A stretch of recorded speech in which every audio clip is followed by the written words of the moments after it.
sinshaka gukora ibyo njye nifuza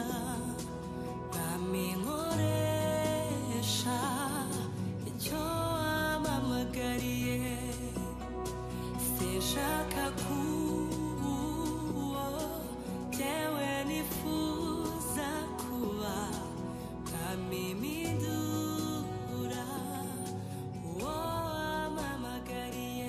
Yesu nashimwe bene data, dusangiye urugendo rujya mu ijuru. Twongera kubasuhuza mu izina rya Yesu, mbifuriza umugisha w'Imana.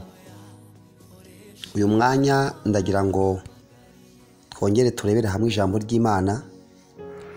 Turareba ijambo rivuga akamaro k'umwuka wera mu gutoranya, mu gusiga, mu kweza. Muzi neza ko iyo umuntu ahawe inshingano zigomba kuba yazihawe ku mugaragaro. Umwuka wera rero buriya ikintu ajya akora kiyongera ku byo tukomeje kuganiraho ni ukukwereza ikintu, kukwereza ikintu, ugakora ikintu umuntu akabona ari icyawe, kubwo nta muntu wabyigana. Ahubwo ikibazo gihari ni ukukimenya. Ukeneye kumenya icyo umwuka wera yagushyiriyeho. Pawulo yarazi neza icyatumye Imana imuhamagara. Yarabivuze, arabivuga ati ngiye nahamagariwe kugira ngo mbwirize amahanga. Pawulo yahamagawe kugira ngo abwirize abantu abo yita batarakebwe n'abakebwe, yego, ariko we ubona ko yaratuye mu bihugu by'i Burayi, Burayi bw'uburasirazuba. Petero kabona yaribandaga ku Bayuda. Buriya rero ni ingorane kuba utazi icyo Imana yagushyiriyeho, kuba utazi impamvu yo kubaho kwawe. Ikimwe rero umwuka wera akora ni uko agufasha kwisobanukirwa. Iyo usomye muri Yesaya 3:1-3, hari ijambo Yesu yavuze ubwo yaragiye i Nazareti aho yarerewe, amaze kubatizwa, mubyumve neza, mu mazi menshi, ajyanwa n'umwuka gusenga.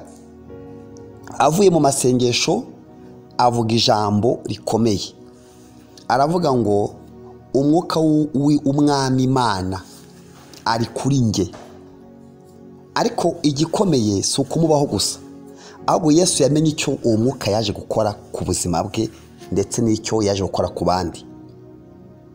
Yaravuze ngo kuko Uwiteka yansīze amavuta ngo mbwirize abagwaneza ubutumwa bwiza. Abagwaneza ni abantu baza kwemera kwakira. Bavuze umuntu umugwaneza mudatera amahane. Yantumye kubwiriza abashaka, abafite imitima iciye bugufi ubutumwa bwiza. Umwuka kandi yansigiye, yantumye kuvura abafite imvune mu mutima no kumenyesha imbohe ko zibohowe. Abafite imbohe imvune mu mutima, ibikomere byo mu mutima, ako no kumenyesha ababoshywe imbohe ko zibohowe. Ziboshywe nandi? Ninde uziboha? Na Satani. Abo Satani yagize imbata. No gukingurira abari mu nzu z'imbohe, mu nzu y'imbohe. Izi nzu z'imbohe ni izihe? Uriya Yesu yaje asanga hari amadini. Amadini yaboshya abantu, idini ya Kiyuda yaboshya abantu bazereka ku mico yabananiye. Yesu yaraje kubakura muri iyo gereza y'ibitekerezo. Arongera avuga ngo yantumye no kumenyesha abantu umwaka w'imbabazi z'Uwiteka n'umunsi Imana izahoraho inzigo no guhoza abarira. Yantumye no gushyiraho itegeko ab'Isiyoni barira ryo kubaha ikamba mu cyimbo cy'ivu n'amavuta yo kunezerwa mu cyimbo cy'ubwirabure n'umwambaro w'ibyishimo mu cyimbo cy'umutima wihebye, kugira ngo bahere ko bitwe ibiti byo gukiranuka byatewe n'Uwiteka ngo bimuheshe icyubahiro.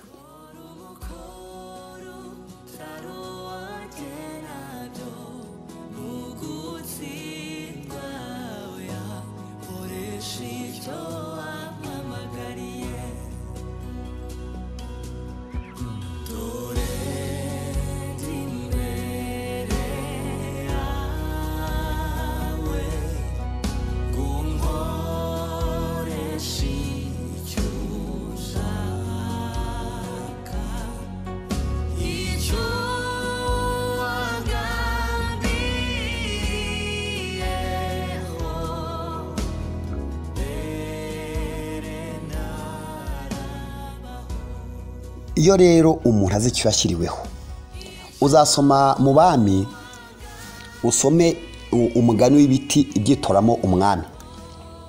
Ibyo biti byitoramo umwami, ngo ibiti byo mu ishyamba byituyemo umwami, hanyuma ngo bishake umwami ngo ubiyobora. Muri ibyo biti rero harimo umutini, umuzabibu n'umwelayo. Ariko reka mvuge kuri ibyo biti bitatu icyo byasubije muri iyo nama. Iyo nama yahuje ibiti, kamvuge ku magambo ibiti byasubije bitatu. Umutini barawubajije bati ese wakwemera kutubera umwami?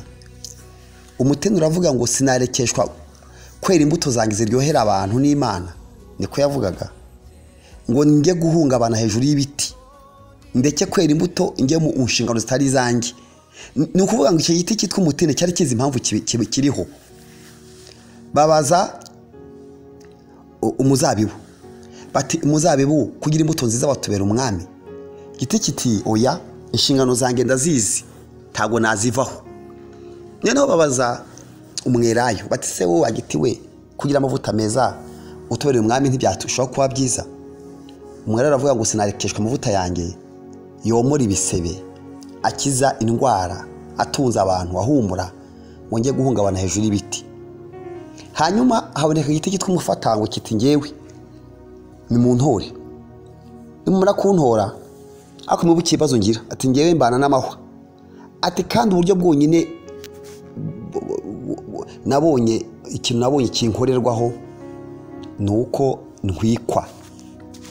Atugoro mwemeye ko mbabera umwami, muzaba mwiringiye ko umuriro nuza muzashana nanjye.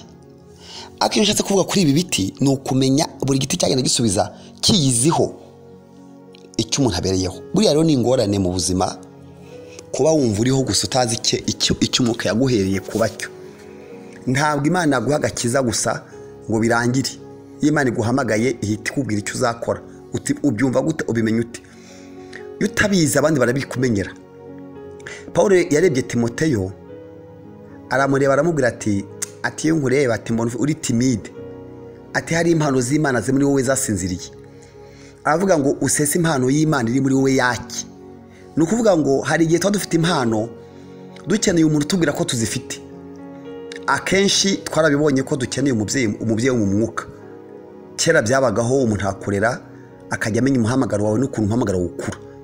Kuri igihe abantu rusanga ari imfubyi mu mwuka birera, hari n'abatemera kurerwa bavuga ko bihagije ngo bavugana n'Imana badakeneye kurerwa. Ariko uva nkubwire, hari ibintu wakwimenyaho n'ibindi abandi bakumenyaho. Ukeneye kwisobanukirwa rero, ukeneye kwimenya ukamenya icyo umwuka wera yagushyiriyeho. Kimwe rero mu byo umwuka wera akora nuko adutoranyiriza ikintu cyo gukora kandi ugasanga kiratubereye. Niho tuzasanga ijambo rivuga ngo muri Antiyokiya baravuze ngo umuntu ubana na Paulo na Barinaba bakora umurimo wanjye. Uyu mwanya reka nkubwire rero nguhe umukoro. Wibaze muri ubu buzima bwawe na Kristo. Ujya wumva wowe warahamagariwe gukora iki? Umuhamagaro wawe ni uwuhe? Ibintu umwuka wera agusigiye ukora ni ibintu bikubereye. Iyo umuntu yasegiwe ikintu ntawe ujya impaka nawe. Ni igiki kijya wumva mu mutima wawe Imana yagushyizemo? Ni iki umwuka wera avugana nawe washyiriweho ku buryo ugikora neza, ku buryo n'urucantege niyo rwaza ukomeza kuba wowe? Ni umukoro nguhaye, nawe uzatanga igisubizo. Singi uzagiha, ariko umenye ngo umwuka wera twahawe n'umwuka uturobanurira gukora umurimo runaka. Imana iguhe umugisha bikubere uko wizeye.